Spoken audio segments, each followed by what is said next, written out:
सांद्रता ज्ञात करने की विधियों के बारे में बात करने वाले हैं। विलयन की सांद्रता क्या होती है और विलयन की सांद्रता ज्ञात करने के कौन कौन से तरीके हमारे पास होते हैं। तो इस टॉपिक को शुरू करने से पहले मैं तुमको थोड़ा सा सांद्रता का आइडिया दे देता हूँ कि सांद्रता क्या होती है। सांद्रता सांद्रता को अंग्रेजी में बोलते हैं कॉन्सेंट्रेशन। कॉन्सेंट्रेशन या सामान्य शब्दों में तुम सांद्रता को बोल सकते हो गाढ़ापन। गाढ़ापन, समझे बात को। तो देखो बेटा, आप अच्छी तरह जानते हो कि जो विलयन होता है उसका निर्माण दो प्रकार के घटकों से मिलकर होता है, एक विलेय और एक विलायक। जैसे जो विलयन होता है, विलयन, उसमें कौन कौन से घटक होते हैं? दो घटक होते हैं विलयन के अंदर। एक होता है विलेय, विलेय, और दूसरा क्या होता है? विलायक। एक विलेय और दूसरा विलायक, ठीक है। अब आपको पता है विलेय मतलब ऐसा पदार्थ जो घुल जाता है और विलायक मतलब ऐसा पदार्थ जो अपने में विलेय को घोल लेता है। बात समझ में आई? जैसे मान लो मैं तुमको दे दूं पानी दे दूं और साथ में मैं तुमको दे दूं चीनी। अब बताओ, पानी और चीनी को एक में मिक्स करूंगा तो समांगी मिश्रण बनेगा। समांगी मिश्रण ही तो विलयन है। अब बताओ, पानी विलायक है कि चीनी विलायक है? पानी विलायक है और चीनी पानी में घुलेगी तो चीनी विलेय है। तो ये विलायक ये विलेय दोनों मिलकर क्या बन गया? विलयन। विलयन। अब मुझे सिंपल सी बात बताओ, अब अगर आपको ये विलयन गाढ़ा बनाना हो तो पानी ज्यादा लोगे कि चीनी ज्यादा लोगे? चीनी। अगर पानी और चीनी मिला के शरबत बनाना हो तो शरबत गाढ़ा कब बनेगा? जब चीनी ज्यादा लेंगे, ज्यादा मीठा तभी तो बनेगा। जैसे चाशनी, जैसे जिलेबी जिसमें छानी जाती है, जो चाशनी होती है वो सांद्र विलयन है। कैसा विलयन है? सांद्र। एकदम चीनी को बहुत ज्यादा कॉन्सेंट्रेट कर दिया गया, एकदम बहुत गाढ़ा बनाया गया है, फिर उसमें जिलेबी जो है छान ली जाती है ना। ये चीज है। तो पानी और चीनी जो है वो मिलके विलयन बनाते हैं। तो गाढ़ा विलयन तब बनता है जब विलेय उसमें ज्यादा हो, और जब विलायक ज्यादा हो जाएगा तो क्या हो जाएगा? विलयन जो है तनु हो जाएगा, पतला हो जाएगा। पतला हो जाएगा। पानी ज्यादा कर देंगे तो पतला हल्का शरबत बनेगा, हल्का मीठा। और अगर चीनी ज्यादा कर देंगे, खूब ज्यादा कर देंगे तो गाढ़ा बनेगा। तो जो सांद्रता होती है ना, हमें एक बात पता चली, जो विलयन की जो सांद्रता है वो क्या होती है? वो समानुपाती होती है विलेय की मात्रा के। किसकी मात्रा के? विलेय की मात्रा। समानुपाती विलेय की मात्रा, यानी जितना ज्यादा विलेय उतना ज्यादा सांद्रता। जितना ज्यादा विलेय उतना ज्यादा सांद्रता। जैसे पानी में जितनी ज्यादा चीनी, जितनी ज्यादा विलयन में चीनी उतना गाढ़ा विलयन, और जितना ज्यादा पानी उतना पतला विलयन, यानी सांद्रता कम, गाढ़ापन कम। तो बोलोगे सांद्रता विलेय की मात्रा के समानुपाती है, और जो सांद्रता है वो विलायक की मात्रा के विरुद्ध क्रमानुपाती है। विलायक की मात्रा के 1/विलायक विरुद्ध क्रमानुपाती।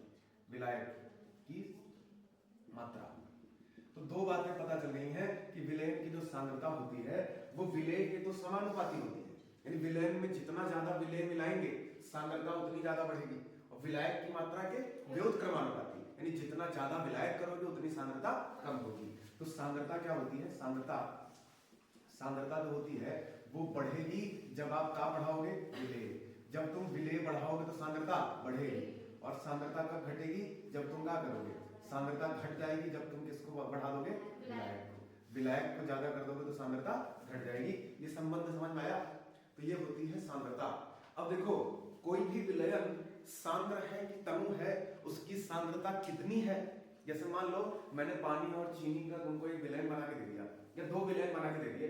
एक गिलास में 1 गिलास पानी लेकर के मैंने 1 चम्मच चीनी डाल दी, और दूसरे गिलास में मैंने 1 गिलास पानी के अंदर 5 चम्मच चीनी डाल दी, और फिर आपसे पूछा बताओ दोनों में से कौन ज्यादा सांद्र?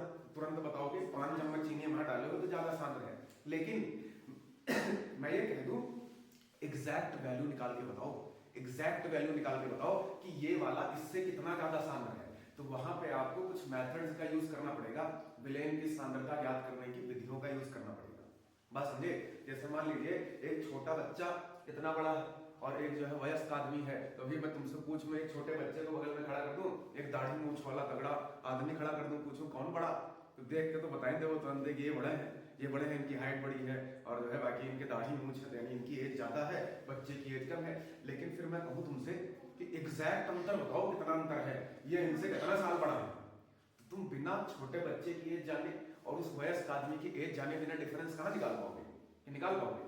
तो एग्जैक्ट वैल्यू बताने के लिए तुमको क्या करना पड़ेगा? दोनों की एज पता करनी पड़ेगी पहले, और फिर घटाना पड़ेगा, अंतर लेना पड़ेगा, तब जाकर के तुम बता पाओगे कि कौन किससे कितना बड़ा है।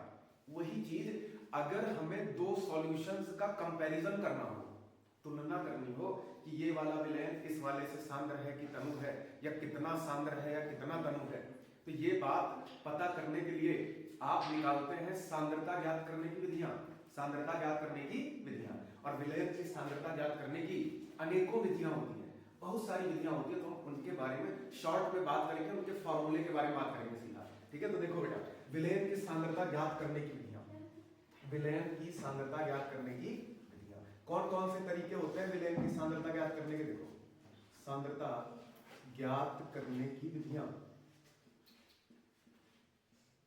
विलयन की सांद्रता ज्ञात करने की विधियां, कौन कौन सी विधियां होती है? सबसे पहली विधि है द्रव्यमान प्रतिशत। क्या है? द्रव्यमान प्रतिशत, या इसको भार प्रतिशत भी बोला जाता है, भार प्रतिशत, द्रव्यमान प्रतिशत या भार प्रतिशत, या इसको बोला जाता है W/W प्रतिशत, W/W प्रतिशत। एक बात मैं यहीं पे क्लियर कर दूंगा, जहां कहीं भी तुमको W लिखा मिल जाए तो W का मतलब होता है बेटा वेट, W का मतलब क्या होता है? वेट, और वेट मतलब भार, वेट मतलब भार, और W को सदैव ग्राम में लिया जाएगा, ग्राम में, किसमें लिया जाएगा? ग्राम में। कहीं पर अगर W लिखा हुआ है तो उसका मतलब होगा ग्राम, W का मतलब क्या होगा? ग्राम। और अगर कहीं पे V लिखा है, V का मतलब होता है वॉल्यूम। क्या होता है? वॉल्यूम, जिसको हिंदी में आयतन बोलते हो आप, घेरी गई जगह, घेरा गया स्थान आयतन कहलाता है। और कहीं पे V लिखा हो तो V को लिया जाएगा बेटा ml में, V को किसमें लिया जाएगा? ml में, ठीक है। तो W का मतलब ग्राम होगा और V का मतलब क्या होगा? ml। W का मतलब ग्राम होगा और V का मतलब ml होगा, बात समझे? और एक बात बता देता हूं, जैसे देखो ये तीन वर्ड ध्यान रखने हैं, BAT, बैट, बैट, बी लगता है बेटा, कहीं पे अगर किसी के साथ में बी चिपका दूं तो जान लो विलय के लिए लगा हुआ है। किसके लिए लगा हुआ है? विलय के लिए। कहीं पर मैं ए लगा दूं किसी के साथ तो जान लो वो विलायक के लिए लगा हुआ है, विलायक के लिए। और कहीं पे अगर मैं टी लिख दूं तो जान लो वो विलयन के लिए लगा हुआ है। बैट, बैट से ध्यान रखना, विलय विलायक विलयन, विलय विलायक विलयन। जैसे मैंने कहीं पे लिखा W, तो W का मतलब क्या है? वेट, वेट, W मतलब भार, और B लगा दिया W के नीचे तो यानी विलय का भार, इसका भार, W भी हो जाएगा विलय का भार। अगर इसी तरह से मैं W लिखूं, W मतलब वेट यानी भार, और यहाँ पे A लगा दूं तो ये हो जाएगा विलायक का भार, इसका भार, विलायक का भार। इसी तरह से मैं लिखूं V, मैं लिखूं V का मतलब आयतन, और V के नीचे लगा दूं W तो विलय का आयतन, इसका आयतन, विलय का आयतन। इसी तरह से मैं लिखूं V और यहाँ लिख दूं T, तो T मतलब होता है विलयन और V मतलब आयतन, यानी विलयन का आयतन, विलयन का आयतन। तो ये छोटे छोटे टर्म्स आपको याद रखने की, ये फॉर्मूले में आएंगे तो मैं कहूंगा WB यानी विलय का भार, है ना, इस तरह से। बताओ M मतलब होता है, M मतलब होता है मॉलिक्यूलर वेट। देखो M, एक चीज और होती है M का मतलब होता है अणु भार। M का मतलब क्या होता है? Molecular weight. कैपिटल M का मतलब होता है मॉलिक्यूलर वेट, अणु भार। अब M का मतलब अणु भार, और अगर B लगा दूं तो इसका मतलब विलय का अणु भार, विलय का अणु भार। उसके बाद अगर मैं M लिखूं और यहाँ पे A लगा दूं तो M मतलब मॉलिक्यूलर वेट यानी अणु भार, और A लगा दिया तो विलायक का, इसका विलायक का। तो W का मतलब भार, M का मतलब अणुभार, V का मतलब आयतन, और अगर उनके साथ सबके साथ B भी लगा दूं तो विलय का हो जाएगा, A लगा दूंगा तो विलायक का हो जाएगा, और T लगा दूंगा तो विलयन का हो जाएगा। बस समझ गई? तो ये किनारे लिखे रहते थे। आगे देखो, अब मैं इसका फॉर्मूला बताता हूं तुमको। देखो कभी भी अगर आपको सांद्रता निकालनी हो द्रव्यमान प्रतिशत के टर्म में, तो द्रव्यमान प्रतिशत का मतलब होता है 100 में कितना। देखो प्रतिशत कभी भी लग जाए तो 100 में चेक किया जाता है, प्रतिशत का मतलब प्रति 100। देखो प्रतिशत वर्ड ही आया है प्रति, प्रति प्लस शत, प्रति प्लस शत। प्रति मतलब प्रत्येक, प्रत्येक, और शत मतलब 100, यानी प्रत्येक 100 में कितना, यही होता है द्रव्यमान प्रतिशत। और इसको निकालने का फॉर्मूला होता है W/W प्रतिशत बराबर, ऊपर रखा जाता है बेटा विलय की मात्रा, किसकी मात्रा? विलय की मात्रा, ऊपर विलय की मात्रा और नीचे किसकी मात्रा? विलयन की मात्रा। ऊपर विलय की मात्रा और नीचे विलयन की मात्रा, और साथ में गुणे में 100 कर देते हैं, 100। तो ये तरीका होता है विलयन की सांद्रता में द्रव्यमान प्रतिशत निकालने का। आपको जो सवाल दिया जाएगा उस सवाल में आप ये चेक करोगे कि विलय कितनी मात्रा दी गई है विलय की, और विलयन की कितनी मात्रा दी गई है, दोनों रखोगे ग्राम में। किसमें रखोगे? ग्राम में।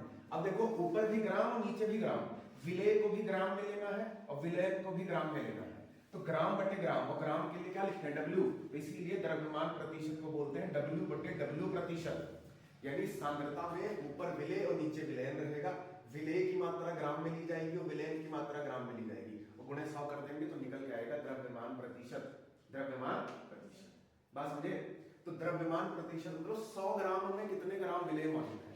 जैसे मान लो हम तुमको एक टैंक भर के विलयन बना के दे दें, हजारों लीटर विलयन बना के दे दे, पूरा एक टैंक भर के, एक टैंक पानी लिया ना, वहां 2-3 बोरा चीनी मिला दी, एक टैंक विलयन बन के तैयार हो गया, खूब ज्यादा विलयन बन के तैयार हो गया। अब उसका तुमको अगर द्रव्यमान प्रतिशत निकालना हो तो पूरे टैंक का नहीं निकालोगे, वो वहां एक 100 ml की डब्बी ले वो बोर के 100 ml निकाल लोगे, 100 ग्राम निकाल लोगे, सॉरी 100 ग्राम विलयन निकाल लोगे, और उस 100 ग्राम विलयन में चेक कर लोगे कितने ग्राम विलय मौजूद है, यही पूरे टैंक का द्रव्यमान प्रतिशत हो जाएगा। द्रव्यमान प्रतिशत, तो द्रव्यमान प्रतिशत का मतलब 100 में चेक करना कि 100 ग्राम विलयन में कितने ग्राम विलय मौजूद है, यही विलयन का द्रव्यमान प्रतिशत कहलाता है। तुमको चाहे जितना विलयन बना के दे दे, केवल 100 ग्राम निकाल के चेक कर लो। जैसे आप डेयरी पे कभी दूध लेके गए होंगे, तो मान लो 10 लीटर दूध डेयरी पर लिए दो, तो फैट मापने के लिए इतनी बड़ी डिब्बी लिए रहता है ना, जहाँ डेयरी वाला जो होता है इतनी बड़ी डिब्बी में दूध निकाले, वो मशीन में लगा देगा, उतने से ही चेक कर लेगा, पूरे दूध का फैट आ जाएगा कि नहीं आ जाएगा, है ना। डेयरी पे दूध आपने देखा होगा कैसे चेक करते हैं फैट, तो उसी तरह से सेम वहां भी है, तुमको चाहे जितना विलयन बना के दे दिया जाए, चाहे जितना विलयन, आप क्या करो उस विलयन में से 100 ग्राम निकाल लो, 100 ग्राम विलयन निकाल लो, और उस 100 ग्राम विलयन में ये चेक कर लो कि 100 ग्राम विलयन में कितने ग्राम विलय मौजूद है, वही कहलाता है द्रव्यमान प्रतिशत या भार प्रतिशत।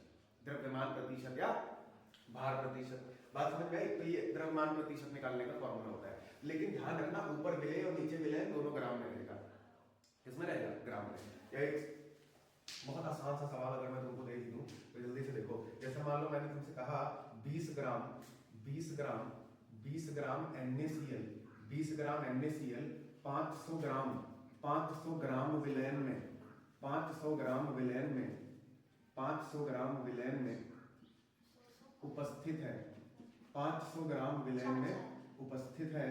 आप क्या करो, विलयन का द्रव्यमान प्रतिशत बताओ, विलयन का द्रव्यमान प्रतिशत बताइए, द्रव्यमान प्रतिशत बताइए। देखो कैसे बताओगे बेटा, आपको पता है, मैंने आपको तरीका बताया था, विलयन में जो पदार्थ कम मात्रा में दिया होगा, बताओ दुई वैल्यू लिखी हुई नजर आ रही है तुमको, एक 20 ग्राम और एक 500 ग्राम, बताओ 20 ज्यादा कि 5 से ज्यादा? 500 ज्यादा, 20 कम। तो विलयन में जो घटक कम मात्रा में होता है, जो कम मात्रा में दिया होता है, वो विलेय होता है। कौन होता है? तो बताओ ये 20 ग्राम NaCl क्या हो जाएगा? विलेय। और ये 500 ग्राम तो विलयन लगी है, इसके आगे विलयन लगी है, तो इसका तुम द्रव्यमान प्रतिशत निकालोगे तो क्या आएगा? W/W प्रतिशत बराबर ऊपर विलेय की मात्रा, विलेय कितना बेटा? 20, तो ऊपर आ जाएगा 20, और नीचे किसकी मात्रा? विलयन की। विलयन कितना है? 5 है, और गुणा में क्या कह दो? 100, गुणा में 100, तो 100 कम 100 पंचे 5 है, 5 एकम 5, 5 जोके 20, आ गया आंसर। W/W यानी द्रव्यमान प्रतिशत तुम्हारा आ गया 4%। कितना आ गया? इसका मतलब ये हुआ, ये 4% वैल्यू क्या बता रही है कि 100 ग्राम विलयन में 4 ग्राम विलय मौजूद है। यानी अगर तुम्हारा विलयन जो तुमने डिब्बी में भर के निकाला 100 ग्राम विलयन, उस 100 ग्राम में 4 ग्राम नमक मौजूद है, नमक का तो विलयन है, तो 100 ग्राम विलयन में 4 ग्राम नमक मौजूद है, ये वैल्यू इस बात को बता रही है। बात समझ में आई? तो इस तरह से द्रव्यमान प्रतिशत निकाला जाता है। क्लियर है? अगला देखते हैं दूसरा वाला, इसको मिटा दो, तो अगला देखते हैं, देखते रहो, एक एक सवाल जल्दी जल्दी हो जाएगा, थोड़ा सा आपको दिमाग में आ जाएगा, बाकी आगे बढ़िया सवाल आएंगे, आप सॉल्व कर पाएंगे। दूसरा देखते हैं, दूसरा विधि होती है आयतन प्रतिशत। क्या होती है? आयतन प्रतिशत। आयतन प्रतिशत को बोलते हैं V/V प्रतिशत। अब ये कैसे निकाला जाता है? देखो V/V, V मतलब क्या होता है? आयतन, और आयतन को किस में लिया जाता है? ml में। आयतन को किस में लिया जाता है? द्रव्यमान प्रतिशत निकालने के लिए विलेय और विलयन दोनों को ग्राम में लेते हैं, और आयतन प्रतिशत निकालने के लिए दोनों चीज को ml में लेंगे।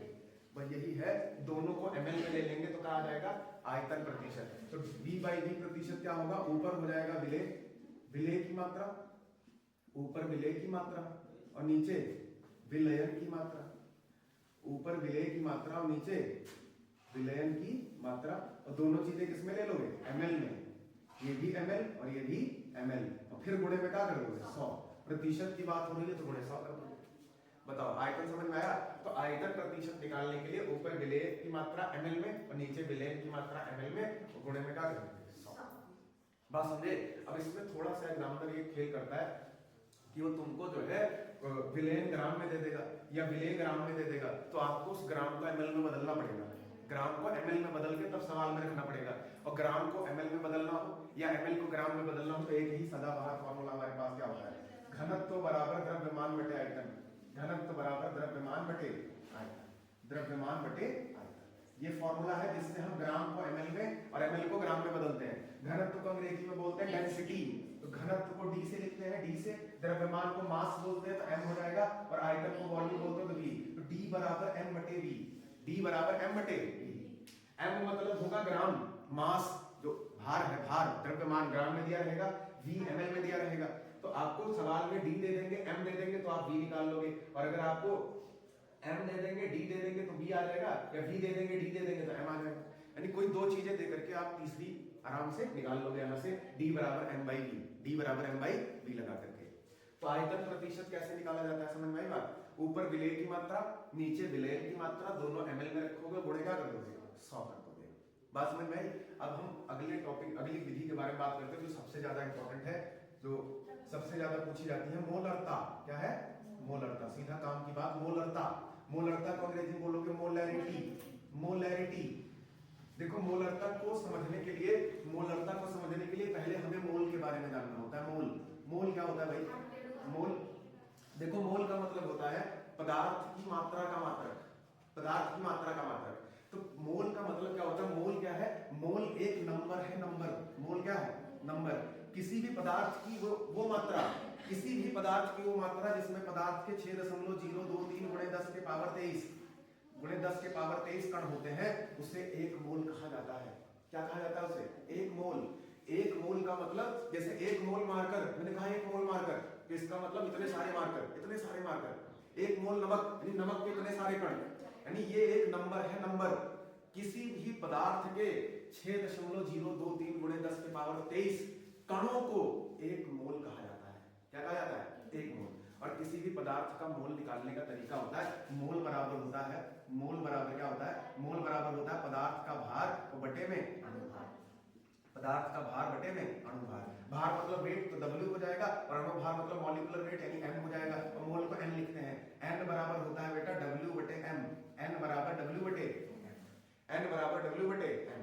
N मतलब मोल, W मतलब भार, वेट, और M मतलब मॉलिक्यूलर वेट यानी अणुभार। तो N बराबर W बटे M। जैसे मान लो मैंने तुमसे कहा कि मैं बताओ तो 20 ग्राम NaOH के मोल, 20 ग्राम NaOH के मोल, 20 ग्राम NaOH के मोल निकाल के बताओ। तो देखो मोल निकालने का तरीका भार बटे अणुभार। तो बताओ सवाल में ये जो ग्राम में दिया है भार है 20 ग्राम, तो W की जगह कीजिए 20, और अणुभार तो बच्चे जानते हो फॉर्मूले से आता है, NaOH का अणुभार 40 होता है, 40 20 एकम 20 20 गुना 40, 1/2 तो N बराबर आ जाएगा 0.5। अब तुम ये कंफ्यूज हो गए कि मैंने 40 कहां से ले आया, मैं 40 कहां से ले आया? तो अणुभार कैसे आता है? ये जो सोडियम, ऑक्सीजन और हाइड्रोजन इसमें आ रहे हैं ना, इन तीनों का भार जोड़ देंगे तो क्या आ जाएगा? अणुभार। तो ये तरीका मैंने तुमको बताया था अणुभार। जैसे देखो अणुभार निकालने के लिए कुछ पदार्थों का परमाणु भार याद करते हैं। किसका किसका याद करोगे? सोडियम का भार होता है 23, सोडियम का भार 23, ऑक्सीजन का भार बोलो 16, कार्बन का भार 12, हाइड्रोजन का भार 1, सल्फर का भार 32, क्लोरीन का भार 35.5, के का भार 39, Ca का भार 40। तो कुछ तत्वों का भार याद करके आप अणुभार निकाल लेते हो। क्या निकाल लेते हो? अणुभार निकाल लेते हो। जैसे देखो इनकी सहायता से मैं कैसे अणुभार निकालने वाला हूं, मैंने कहा इसका अणुभार बता दो, H2SO4, मैंने कहा इसका अणुभार बताओ इसमें कितने हाइड्रोजन? 2। एक हाइड्रोजन का भार 1 होता है, तो 2 हाइड्रोजन का भार 2 हो जाएगा। फिर प्लस लगा लोगे, सल्फर का भार कितना होता है? 32, ये लीजिए 32, फिर प्लस लगा लोगे। ऑक्सीजन का भार कितना होता है? 16, एक ऑक्सीजन का भार 16, तो यहाँ कितने ऑक्सीजन? 4, तो 16 चौके 64, तो 32, 64 और 2 जोड़ोगे तो 98 आ जाएगा। तो H2SO4 का अणुभार कितना हो जाएगा? 98। तो किसी भी पदार्थ का अणुभार उसके फॉर्मूले से निकाला जाता है। कहां से निकाला जाता है? फॉर्मूले से निकाला जाता है। बात समझ में आई? तो ये हो गया, तो फॉर्मूले से निकाला जाता है। अब देखो मोलरता का फॉर्मूला क्या होता है बेटा? मोलरता बराबर होती है, मोलरता का जो सबसे जनरल फॉर्मूला, मोलरता बराबर होती है, मोलरता बराबर होती है विलेय के मोल। किसके मोल? विलेय के मोलों की संख्या, जो विलेय पदार्थ विलयन में मौजूद है उसके मोल, विलेय के मोल बटे विलयन का आयतन। किसका आयतन? विलयन का आयतन लीटर में। विलयन का आयतन किसमें? लीटर में। विलयन का आयतन लीटर में। ये मोलरता निकालने का जनरल फॉर्मूला होता है, मोलरता बराबर विलेय के मोल बटे विलयन का आयतन लीटर में। देखो मोलरता को लिखते हैं बेटा m से, m बराबर विलेय के मोल, मोल को किससे लिखोगे बताओ? m से। मोल को n से, तो मोल के जगह मैंने लिख दिया m, और विलेय का है तो विलेय के लिए क्या लगेगा? b। विलेय के लिए b, तो n के नीचे पैर पे लिख देंगे b बटे में विलयन का आयतन। आयतन के लिए क्या लिखते हैं? v। v मतलब वॉल्यूम आयतन। और किसका आयतन है? विलयन का। और विलयन के लिए अक्षर कौन सा है? t, vt। ये फॉर्मूला बना मोलरता बराबर md बटे vt, यानी विलेय का मोल बटे विलयन का आयतन लीटर में। अब तुमको अभी मैंने बताया मोल निकालने का तरीका, भार बटे अणुभार। भार बटे अणुभार। तो अब देखो mb बराबर यानी विलेय का मोल बराबर का हो जाएगा विलेय का भार बटे विलेय का अणुभार, wb बटे। अरे देखो मोल निकालने का तरीका क्या है? w बटे m, यानी भार बटे अणुभार। और विलेय के बारे में बात हो रही है ना, विलेय का मोल, तो विलेय का मोल आ जाएगा wb बटे mb, wb बटे mb। तो होगा क्या? देखो m बराबर हो जाएगा nb की जगह बेटा आ जाएगा wb बटे में mb और बटे में vt आएगा। अब nb की जगह आ गया wb बटे mb और बटे में vt, तो vt रहेगा क्या हो जाएगा? यहाँ ऊपर गुणा में आ जाएगा यहाँ पे vt। और ये लीटर में रखा जाता है, अगर ml में दिया रहेगा तो इसको 1000 से भाग करोगे तो 1000 जाके ऊपर गुणा हो जाएगा, ये 1000। तो ये मोलरता निकालने का फॉर्मूला आ गया है, m बराबर wb बटे में mb गुणे में vt गुणे में 1000। मोलरता निकालने का फॉर्मूला, मोलरता नहीं, मोलरता। क्या है? मोलरता। अब देखो इसमें कौन सी चीज क्या है? wb क्या है बेटा बताओ? wb बराबर है विलेय का भार, विलेय का भार। mb बोलो, mb बराबर है विलेय का अणुभार, विलेय का अणुभार। vt क्या है? vt बराबर है विलयन का आयतन, विलयन का आयतन। आगे निकल के अब देखो कभी कभी क्या होता है, तुमको विलयन जो है बेटा ये क्या करेंगे, विलयन का आयतन ना दे करके विलयन की मात्रा ग्राम में दे देंगे। विलयन की मात्रा किसमें दे देंगे? ग्राम में। तो जब विलयन ग्राम में दे दे, यानी v ना दे करके तुमको m दे दे, तुमको सवाल में एग्जामिनर क्या करे, मोलरता निकालने का सवाल दे दे और विलयन का आयतन ml में ना दे करके विलयन की मात्रा ग्राम में दे दे, m दे दे m, तो तुम क्या करोगे? m दिया रहेगा तुमको, d दिया रहेगा तो v निकाल लोगे। तो v बराबर फॉर्मूला होता है v बराबर m बटे d, v बराबर m बटे d। यानी यहाँ पे देखो ना, इस फॉर्मूले से अगर तुमको v निकालना हो तो v यहाँ चला जाएगा, d नीचे आ जाएगा, तो v बराबर m बटे d। तो अगर आपको मोलरता निकालने के लिए दी जाए, मोलरता निकालने के लिए दी जाए और आपको आयतन ना दिया जाए सवाल में, तो तुम क्या करोगे? आपको जब आयतन नहीं दिया जाएगा तो ग्राम में विलयन दिया जाएगा, m दिया जाएगा तुमको और d दिया जाएगा, तो इसी फॉर्मूले में vt की जगह m बटे d कर दोगे, यानी विलयन के आयतन, विलयन का आयतन निकालने के लिए तो m बटे d कर दोगे, तो यही फॉर्मूला चेंज हो जाएगा और vt की जगह आ जाएगा m बटे d। तो यहाँ m आएगा बटे में d आएगा, तो d जाके ऊपर गुणा हो जाएगा। तो मोलरता का एक अगला फॉर्मूला भी बन जाएगा, जब आपको सवाल में क्या दिया है? आयतन ना दिया है, मोलरता निकालने के लिए दी जाए और सवाल में विलयन का आयतन ना दिया है, ml में कुछ ना दिया है, ग्राम में दिया है सब कुछ, तो आप क्या करोगे? तब आपको इस vt को निकालना पड़ेगा। vt को निकालने के लिए m की वैल्यू रखोगे, d की वैल्यू रखोगे, तो आपका v निकल के आ जाएगा। या इसी फॉर्मूले में तुम क्या करोगे? v की जगह m बटे d लगा दोगे। कब लगाओगे? जब आपको विलयन का आयतन ml में ना दिया है। आगे आएगा सवाल तो वहां पे देख लेंगे। तो इस फॉर्मूले को मैं थोड़ा सा और चेंज करूं, ये ऊपर मिटा देता हूं ना, आयतन प्रतिशत और द्रव्यमान प्रतिशत। देखो मोलरता का एक फॉर्मूला तो ये आ गया, दो फॉर्मूले आएंगे मोलरता के। मोलरता का एक फॉर्मूला कौन सा है? एक तो ये आया मोलरता m बराबर wb बटे में mb गुणे में vt और गुणे में 1000। एक फॉर्मूला तो ये आ गया, एक फॉर्मूला ये आ गया। दूसरा क्या आएगा? जब सवाल में, लिख देता हूं, जब सवाल में विलयन का विलयन का द्रव्यमान दिया हो, जब सवाल में विलयन का द्रव्यमान तथा घनत्व दिया हो, यानी जब मोलरता निकालने के लिए दी गई हो और सवाल में विलयन का द्रव्यमान यानी ग्राम में विलयन की मात्रा दी गई हो और आपको घनत्व डी दिया गया हो, तो आप मोलरता के फॉर्मूले में जहां पे Vt आ रहा है वहां m/d कर दोगे। m/d करोगे तो फॉर्मूला कैसे चेंज होगा बोलो? m बराबर Wv बटे में mv और गुणे में Vt था विलयन का आयतन और आयतन निकालने के लिए m/d यानी विलयन का द्रव्यमान और विलयन का घनत्व रख दोगे। तो विलयन का द्रव्यमान यानी mt m मतलब द्रव्यमान, मास ऑफ सॉल्यूशन, mt विलयन का द्रव्यमान और विलयन का घनत्व है, तो ऊपर ये बटे में d आएगा तो ये जाके ऊपर गुणा हो जाएगा, विलयन का है इसके साथ भी t लगा दो, dt क्या हो जाएगा dt और गुणे में क्या हो जाएगा ऊपर 1000। ये फॉर्मूला बन गया है मोलरता निकालने का दूसरा फॉर्मूला। इन्हीं दो फॉर्मूलों से मोलरता निकाली जाती है। ये फॉर्मूला कब लगाते हैं? जब आपको सवाल में विलयन का आयतन दिया रहे ml में दिया रहे तो ये लगा दोगे, और जब आपसे मोलरता निकालने के लिए कही जाए और सवाल में विलयन का द्रव्यमान दिया रहे, ग्राम में मात्रा दी रहे और घनत्व दिया रहे, मोलरता निकालने के लिए तुमको एग्जामिनर दे और सवाल में घनत्व दिया रहे तो जान लो ये फॉर्मूला लगेगा ये। अब इसमें कौन सी चीज क्या है बताओ बेटा? ये dt क्या है? dt है विलयन का घनत्व। dt क्या है? विलयन का घनत्व, और बताओ mt क्या है? mt है विलयन का द्रव्यमान, मास ऑफ सॉल्यूशन, विलयन का द्रव्यमान। अरे Wb और Mb तो पुरानी चीजें हैं। Wb है विलेय का भार, Wb क्या है? विलेय का भार, और Mb क्या है? विलेय का अणुभार, मॉलिक्यूलर वेट ऑफ सॉल्यूट, विलेय का अणुभार।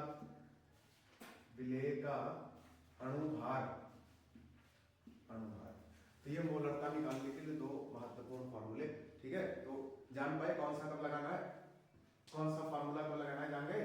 ये कब लगाओगे बोलो? ये कब लगाओगे? हाँ, जब सवाल में मोलरता पूछी जाए और विलयन का आयतन ml में दिया रहे तो ये लगा दोगे। विलेय का भार ऊपर, विलेय का अणुभार नीचे और विलयन का आयतन रख के सॉल्व कर दोगे। और जब सवाल में विलयन का आयतन ना दिया रहे, आपको विलयन का द्रव्यमान दिया रहे तो ये वाला फॉर्मूला लगा के काम बना दोगे। समझ गए? ये वाला फॉर्मूला, ये वाला जान गए? चलो तो मिटा दिया था इसको। मोलरता क्लियर हो गई? तो मोललता के बारे में बात करते हैं और उसी से रिलेटेड एक सवाल हम लोगों को देखना है जो दिया था हमारा। अब अगली विधि है मोललता। क्या है? मोललता। इसको मिटा दो।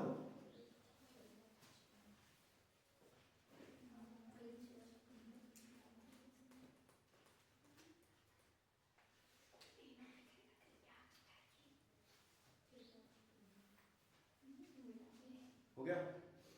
चलो देखते हैं मोललता।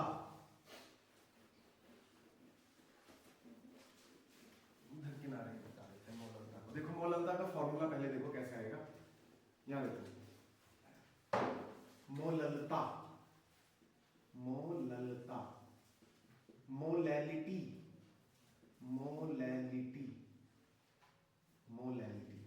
देखो बेटा मोललता का जो फॉर्मूला होता है क्या होता है?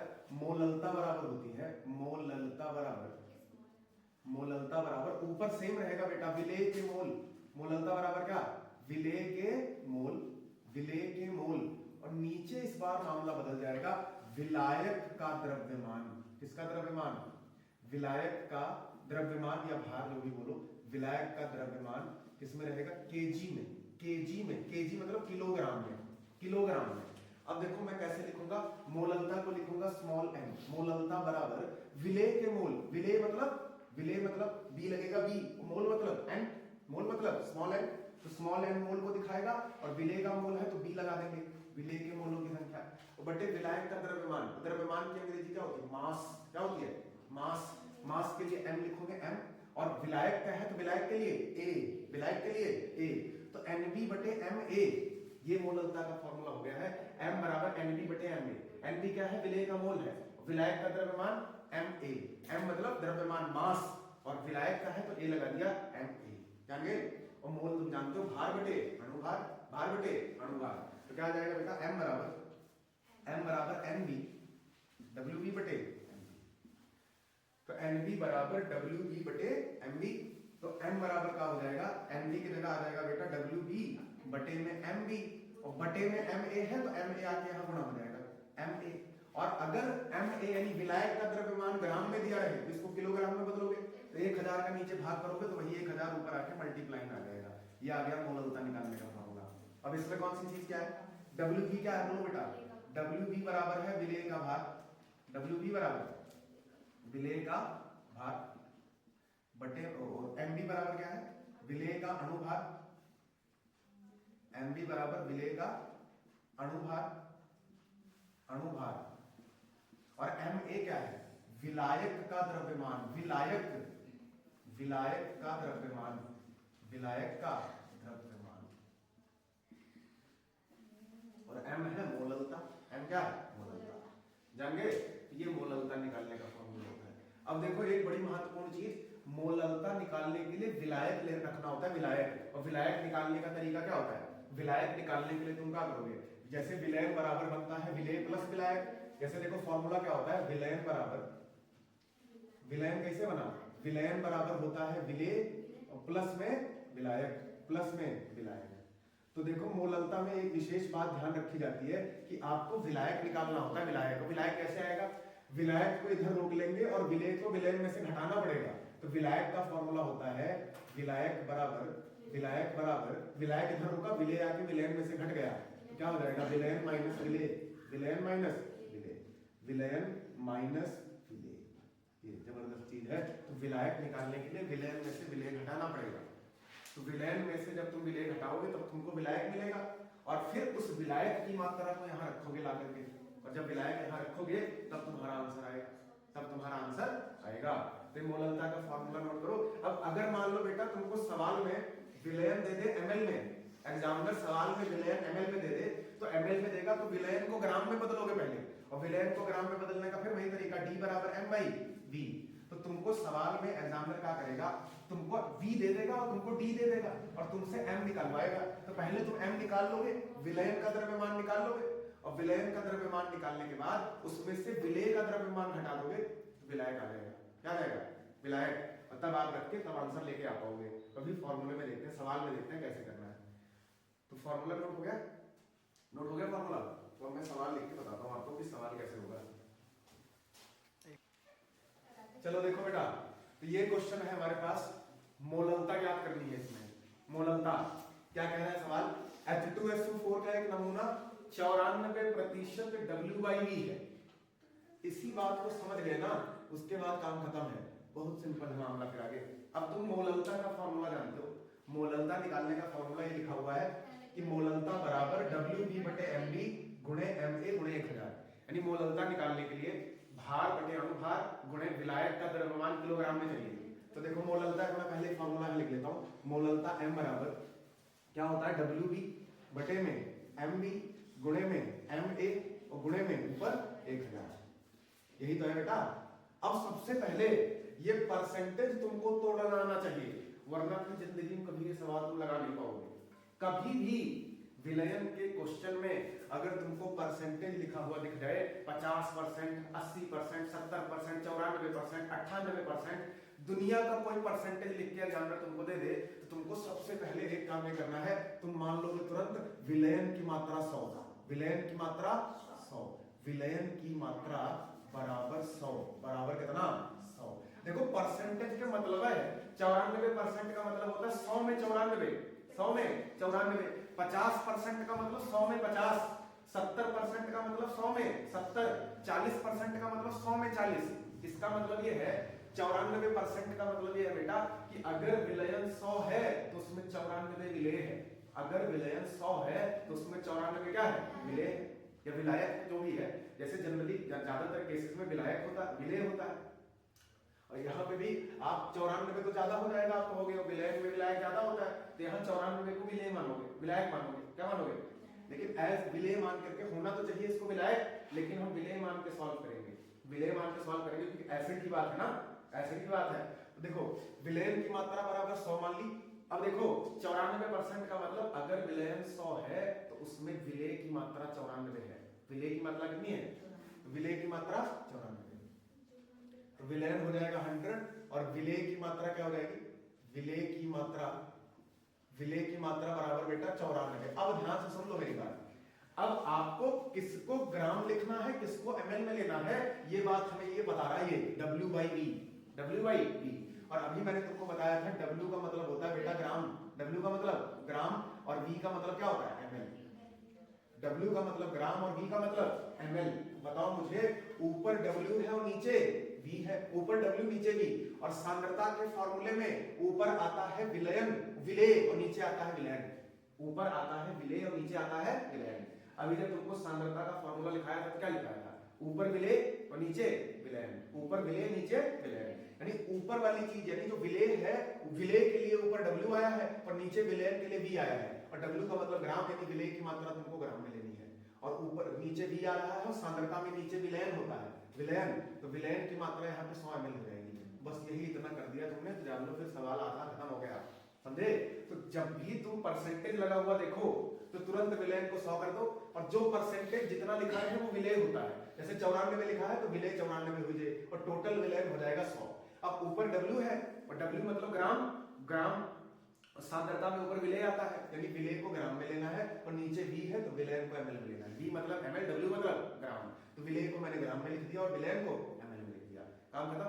अब देखो ध्यान से बेटा, अगर ये भी ग्राम में दिया होता, अगर विलयन भी ग्राम में दिया होता तो मैं क्या करता, 100 में से 94 घटा देता, तुरंत 100 में से 94 में घटा देता और मेरे पास आ जाता 6, क्या आ जाता 6 ग्राम विलायक आ जाता, क्योंकि मोललता निकालने के लिए मुझे विलायक तो चाहिए, विलायक Ma चाहिए, मुझे विलायक चाहिए, तो मुझे विलायक निकालना है तो मैं विलयन में से विलय घटाऊंगा, लेकिन अभी मैं घटा नहीं सकता क्योंकि ये मुझे ml में दिया है और ये मुझे ग्राम में दिया है, विलयन ml में है और विलय ग्राम में है, तो ml और ग्राम थोड़ी घटेंगे, तो या तो इसको भी ml में बदलूं और या तो इसको ग्राम में बदलूं, दोनों जब सेम यूनिट के हो जाएंगे तभी तो घटेंगे। तो अब तुमको एक काम ये करना पड़ेगा, ये जो विलयन तुमको ml में दिया गया है इस विलयन को तुम ग्राम में बदलोगे, किसमें बदलोगे, ग्राम में।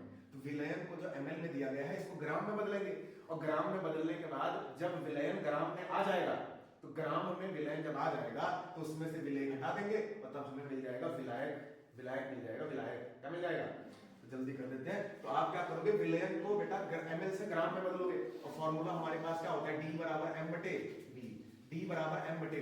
अब हमें देखो V दिया है 100 ml, V 100 है और सवाल में D दिया है 1.84, दिया है नहीं दिया है, तो तुमको V पता है, तुमको D पता है, तो M निकाल लो, और M का मतलब ग्राम, मास ऑफ सॉल्यूशन, तो M निकालोगे तो क्या हो जाएगा, M बराबर हो जाएगा V और D का गुणा हो जाएगा, D गुणे V। अब बोलो सवाल में D कितना दिया गया है, 1.84 और गुणे में V कितना है बेटा 100 ml, विलयन की मात्रा ml में कितनी है 100, तो D का मान है 1.84 और V का मान है 100, तो 1.84 गुणे 100 कर दोगे तो पॉइंट के बाद 2 अंक है तो पॉइंट 2 अंक दाएं चला जाएगा, M बराबर आ जाएगा तुम्हारा 184 ग्राम, 184 ग्राम। ये विलयन की मात्रा आ गई ग्राम में, विलयन जो ml में दिया गया था उसको मैंने ग्राम में चेंज किया तो कितना आ गया 184, विलयन आ गया है ग्राम में। अब मुझे चाहिए विलायक, अब तुम जानते हो विलायक बराबर क्या होता है, विलायक बराबर होता है बेटा, विलायक बराबर विलयन माइनस विलेय, विलयन माइनस विलेय, विलायक बराबर विलयन माइनस विलेय। अब बताओ विलायक निकालने के लिए क्या करोगे, विलायक निकालने के लिए विलयन कितना है ग्राम में 184 और विलेय कितना दिया था बताओ 94, तो 184 माइनस 94 करेंगे तो कितना आएगा, बोलो कितना आएगा, 90 आ जाएगा, 90 आएगा 90 और 90 ग्राम आ गया, तो विलायक मेरा निकल के आ गया बेटा 90 ग्राम, विलायक कितना निकल के आ गया 90 ग्राम, तो ये मुझे Ma निकल के आ गया, Ma विलायक का द्रव्यमान Ma 90। अब मोललता अप्लाई कर दो, तो देखो मोललता M बराबर Wb क्या होता है बेटा, विलेय का भार, तो बोलो विलेय कौन है H2SO4, विलेय की मात्रा 94 ग्राम, तो Wb की जगह कितना रहेगा 94, Wb हो जाएगा 94 बटे में Mb, विलेय का अणुभार, बताओ विलेय कौन है बेटा H2SO4 और H2SO4 का अणुभार Mb 98 अभी निकाला था, H2SO4 का अणुभार 98, तो Mb की जगह आ जाएगा 98 और Ma तुमने क्या निकाला, विलायक का द्रव्यमान कितना आया 90, तो यहाँ पे 90 और ऊपर गुणे में 1000, क्योंकि ग्राम में दिया है तो गुणे 1000 हो जाएगा। जल्दी से सॉल्व कर देंगे, 0 से 0 खत्म, 0 से 0 खत्म। ठीक, अब आगे सॉल्व करोगे 2 से चला जाएगा 49 बार में और 2 से चला जाएगा कितनी बार में 50 बार में चला गया। अब बताओ अब कुछ कटेगा क्या, अब कुछ कटेगा, अब नहीं कटेगा, अब आपको गुणा करवाना पड़ेगा बेटा। देखो अब कटेगा ही नहीं क्योंकि ये 94 है, 9 है, 49 अभाज्य है, ये 7 से कटेंगे ही नहीं, तो ये नहीं कटेगा, तो गुणा करो। 5 चौके 20 के 0, 5 चौके 20 के 0, हासिल आई 2, 9 25 45 2 47, 470 और बटे में 9 9 81 का 1, हासिल आई 8, 9 चौके 36, 36 और 8 44, 36 और 8 44, तो 470 बटे 441 सॉल्व कर दोगे, पॉइंट के 2 अंक तक निकाल लोगे, तो m बराबर क्या आ जाएगा, वो अंदर 470 और बाहर 441, तो 441 है कम, 441 सॉल्व करो, 10 में से 1 गया 9 और यहाँ पे बचा 6, 6 में से 4 गया 2, हट गया 29 बचा, पॉइंट लगा के 0 उतार लो, तो 290 नहीं जाएगा, 290 छोटा है ना 441 से, तो एक और 0 यहाँ लगाओगे, एक और 0 यहाँ लगाओगे, 2900 बन गया। कितना बन गया 2900, कितनी बार में जाएगा बेटा बताओ, 4 7 2800 हो जाएगा, ये लगभग 6 बार में जाएगा तुम्हारा, कितनी बार में जाएगा, 441 गुणे में 6, तो 6 कम 6, 6 चौके 24 का 4, 24 6 कम 6, 6 चौके 24 का 4, हासिल आई 2, 6 चौके 24 2 26,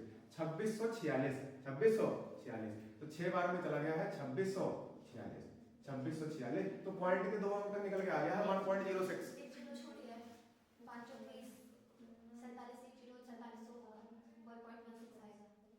अच्छा ठीक है, 4 5 20 के 0, 9 5 45 47, 4700 सॉरी ये 0 हमने लगाएंगे तो 50 से तो गुणा करवाना था, तो 4700, तो एक 0 और लगा ली, तो ये आ जाएगा बेटा कितना आएगा, हाँ तो इसको 4700 है, चलो ठीक है। अब इसको माइनस करेंगे तो क्या आएगा, 10 में से क्या 9 और 6 में से 4 गया 2, 0, ये उतार ले, कितना आ जाएगा बेटा 290, 290 पॉइंट लगाएंगे तो अंदर 0, यहाँ पे 0 उतार लेंगे, 2900 हो जाएगा, 2900, तो कितना आएगा 2900, कितनी बार में जाएगा, अभी निकाली 6 बार में 1.6, तो काटने पे कितना आया 1.6, मोललता आई है तो मोल पर केजी में आएगी, मोल प्रति किलोग्राम, या इसको 1.6 मोलल बोलेंगे, यही हमारा आंसर हो जाएगा 1.6 मोलल। बात समझ में आई। तो कैसे मैंने मोललता निकाली, इसमें मुझे 94% W/V दिया गया था सॉल्यूशन, तो परसेंटेज जैसे ही लगा था तो मैंने विलयन को 100 माना, विलय को ये जो गिनती लिखी है ये विलय होती है, विलय को 94 माना, ऊपर W आ रहा था तो W विलय ग्राम में हो जाएगा और नीचे V आ रहा था तो विलयन ml में हो गया। अब मुझे मोललता निकालनी है तो मुझे विलायक ग्राम में चाहिए और मुझे विलयन ml में दिया है, तो अगर ये ग्राम में दिया होता तो मैं सीधा 100 में से 94 घटा के विलायक 6 कर देता, लेकिन मैंने क्या किया, पहले मैंने विलयन को ml से ग्राम में कन्वर्ट किया, विलयन को ml से ग्राम में बदलूंगा, कैसे बदला, D बराबर m/V लगा करके बदल दिया, तो मुझे D दिया था, मुझे V दिया था, मैंने m निकाला तो 184 आया, और m मतलब मास ऑफ सॉल्यूशन, विलयन का द्रव्यमान, तो 184। अब विलयन में से विलायक घटाऊंगा, विलयन में से विलेय घटाऊंगा, विलयन में से विलेय घटा दूंगा तो विलायक आ जाएगा, तो विलयन आया 184, विलेय था 94, तो 184 माइनस 94 किया तो 90 आ गया, 90, तो विलायक आ गया मेरा 90 ग्राम आ गया, और उसके बाद फिर मैंने विलायक की मात्रा यहाँ 90 रखी, विलेय था 94 और विलेय ग्राम भार 98, ये ग्राम में था तो भाग किया 1000 से ऊपर चला गया, 1000 सॉल्व किया तो 1.6 पॉइंट के एक अंक तक निकाला तो कितना आया 1.6 मोल पर केजी या 1.6 मोलल, 1.6 मोलल, तो ये थी मोललता। ठीक है, नोट कर लो।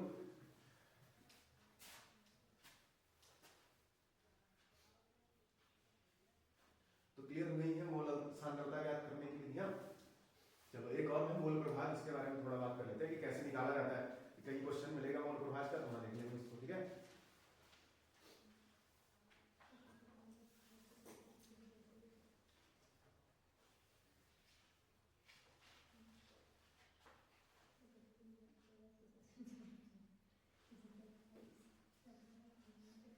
चलो बता दे रहा है,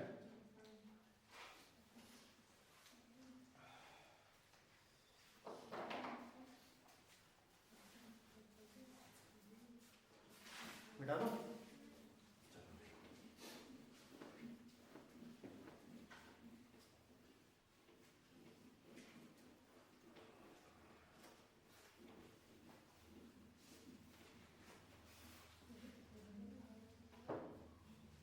देखो बेटा, अगली लास्ट विधि जो हमारी सांद्रता ज्ञात करने की होती है वो होती है मोल प्रभाज।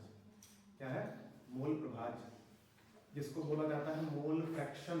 मोल फ्रैक्शन, देखो ध्यान से, मोल प्रभाज का मतलब ही होता है मोल का हिस्सा। मोल का प्रभाज का मतलब होता है हिस्सा, किसके हिस्से में कितना आया, यानी मोल का हिस्सा। और मोल जानते हो यानी पदार्थ की मात्रा, हिस्सा। देखो इसका मतलब क्या है, इसका मतलब ये है, मान लो मेरे पास एक विलयन है, मैंने एक बर्तन में दो पदार्थ मिला करके एक विलयन बना दिया। दो पदार्थ, एक पदार्थ मैंने ए लिया और एक पदार्थ मैंने क्या लिया, बी लिया, और दोनों को एक में मिक्स करके एक विलयन बना दिया। क्या बना दिया, विलयन बना दिया। अब बताओ, अब मुझे बताओ, जब तुम एक बर्तन में दो तरह के पदार्थ मिलाओगे, एक ए मिला दिया तुमने, एक बी मिला दिया, तो इनका कुछ ना कुछ मोल तो मिलाओगे। जैसे हो सकता है कि मैं 4 मोल ए ले लूं, 2 मोल बी ले लूं और दोनों को एक में मिक्स कर दूं और फिर एक विलयन बना दूं। तो होता क्या, मान लिया मैंने इस बर्तन में जिसमें तुमने ए और बी मिलाए हैं, ए और बी मिलाए हैं जिस बर्तन में तुमने, इसमें ए के मोल को मैं मान लेता हूं एन ए। क्या मान लेता हूं, एन ए। एन ए बराबर ए के मोल, एन ए बराबर क्या, ए के मोल। और जो बी हमने मिलाया उसके मोल को मान लेता हूं एन बी, तो एन बी बराबर हो गया बी के मोल। एन बी बराबर क्या, बी के मोल। अब अगर आपको हिस्सा लगाना हो कि इस बर्तन के अंदर कितना हिस्सा ए का है और कितना हिस्सा बी का है, तो कैसे आएगा, तो अगर मैं इसके अंदर ए के मोल के हिस्से की बात करूं, तो ए का मोल प्रभाज जब निकालोगे, ए का मोल प्रभाज, तो जिसका मोल प्रभाज निकालते हैं, जिसका मोल प्रभाज तुमको निकालना हो उसका मोल ऊपर रख दोगे। जिसका मोल प्रभाज निकालना हो उसका मोल ऊपर, तो ए का निकाल रहे हो तो ए का मोल ऊपर, ए का मोल है एन ए, और बाकी जितने भी घटक मौजूद हैं उन सबका मोल जोड़ के नीचे। तो ए का मोल प्रभाज निकालना हो तो ए का मोल ऊपर कर दोगे और बाकी ए और बी दोनों का मोल जोड़ के क्या कर दोगे, नीचे कर दोगे। यही होता है मोल प्रभाज। तो ए का मोल प्रभाज हो जाएगा एन ए बटे में N A plus N B. जिसका मोल प्रभाज निकालना है उसका मोल निकाल कर ऊपर रख दो और बाकी जितने भी घटक विलयन में मौजूद हैं उन सब का मोल जोड़ के नीचे कर देते हैं। तो मोल प्रभाज बराबर एन ए बटे N A plus N B. B का निकालोगे तो क्या आएगा बोलो, बी का मोल प्रभाज। अब बी का निकालोगे तो किसके मोल ऊपर रखोगे, बी का मोल ऊपर रखोगे इस बार, तो बी का मोल प्रभाज बराबर, अब इस बार ऊपर किसका मोल आ जाएगा, एन बी, एन बी, और बटे में नीचे दोनों का N A plus N B, खत्म। और मोल निकालने का तरीका तुम जानते हो, भार बटे अणुभार, भार बटे अणुभार। जैसे देखो मान लो एक विलयन मैंने बनाया, एक विलयन में मैंने ले लिया पानी, देखो मैंने ले लिया पानी और मैंने ले लिया नमक। पानी और नमक दो चीजें मिला करके मैंने विलयन बना दिया। मैंने कहा एक मेरे पास विलयन है जिसमें पानी है और नमक है। अब नमक और पानी का मोल प्रभाज कैसे निकालोगे, मान लिया इस विलयन के अंदर पानी के मोल है NH2O, क्या है NH2O, और नमक के मोल है NaCl, NaCl। अब अगर तुमको पानी का मोल प्रभाज निकालना हो, पानी का मोल प्रभाज निकालो तो मोल प्रभाज को प्रदर्शित करते हैं बेटा जीटा से। इससे ग्रीक का लेटर होता है जीटा, जीटा। तो जीटा मतलब मोल प्रभाज, मोल प्रभाज। अगर पानी का मोल प्रभाज निकालना हो तो बोलोगे जीटा H2O बराबर जिसका मोल प्रभाज निकालना है उसका मोल ऊपर, तो पानी का मोल ऊपर, यानी ऊपर हो जाएगा NH2O और नीचे पानी और नमक दोनों का मोल, तो NH2O प्लस में NaCl। अब बताओ इसी तरह से अगर तुमको जीटा NaCl निकालना हो तो कैसे आएगा, NaCl का मोल निकालना हो तो कैसे आएगा, ऊपर किसका मोल रखोगे, NaCl का मोल प्रभाज निकालना हो तो ऊपर किसका मोल, NaCl का, और नीचे दोनों का जोड़ के बस आ जाएगा।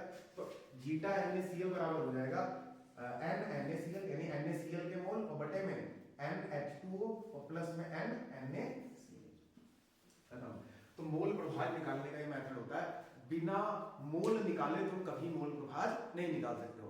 कभी भी तुम मोल प्रभाज का क्वेश्चन अगर देखते हो तो ये जान लो कि मोल प्रभाज निकालने के लिए जितने भी घटक तुमको विलयन में दिए हैं उन सब का पहले निकालोगे मोल। क्या निकालोगे, मोल। जितने भी घटक दिए रहेंगे उन सब का पहले मोल निकालो, और मोल निकालने के बाद आप क्या करो, जिसका मोल प्रभाज निकालना हो उसका मोल ऊपर और बाकी सबका मोल जोड़ के नीचे कर दो, मोल प्रभाज आ जाएगा, मोल प्रभाज आ जाएगा। जैसे मान लो 3 घटक होते, मान लीजिए एक विलयन है जिसमें एक A है, एक B है और एक C है, और अगर तुमको A का मोल प्रभाज निकालना है, जीटा A निकालना है, तो ऊपर A का मोल निकाल लोगे तो A का मोल Na रख दोगे ऊपर, और बाकी नीचे तीनों का जोड़ के रख दोगे इस बार Na plus Nb plus Nc। इसी तरह से जीटा B अगर तुमको निकालना हो तो ऊपर B का मोल हो जाएगा और नीचे तीनों का मोल Na plus Nb plus Nc। Zeta C निकालना हो तो क्या हो जाएगा, ऊपर C का मोल और नीचे फिर वही Na plus Nb plus NC। तो ये मोल प्रभाज निकालने का तरीका होता है कि आपको मोल प्रभाज निकालने के लिए जितने भी घटक विलयन में दिए रहे उनका सबका पहले मोल निकालोगे, और मोल निकाल के भार बटे अणु भाग कर करके मोल निकाल लोगे, और मोल निकालने के बाद जिसका मोल प्रभाज निकालना होगा उसका मोल ऊपर रखोगे और बाकी सबका मोल जोड़ के नीचे रख दोगे, उस घटक का मोल प्रभाज निकल के आ जाएगा। बात समझ में आई? तो ये विलयन की सांद्रता ज्ञात करने की हमारी सारी विधियां खत्म हो गई। जितने भी आते थे द्रव्यमान प्रतिशत, आयतन प्रतिशत, मोलरता, मोल प्रभाज, इसमें मोलरता का हमने सवाल कर लिया। अब आगे अगर हमें विलयन के सांद्रता के सवाल मिलेंगे तो वहां पे हम इन सारे सवालों को जो भी आएगा देखेंगे। ठीक है, ये सारे नोट कर लिया आपने? चलो तो नोट करो, फिर आगे देखेंगे।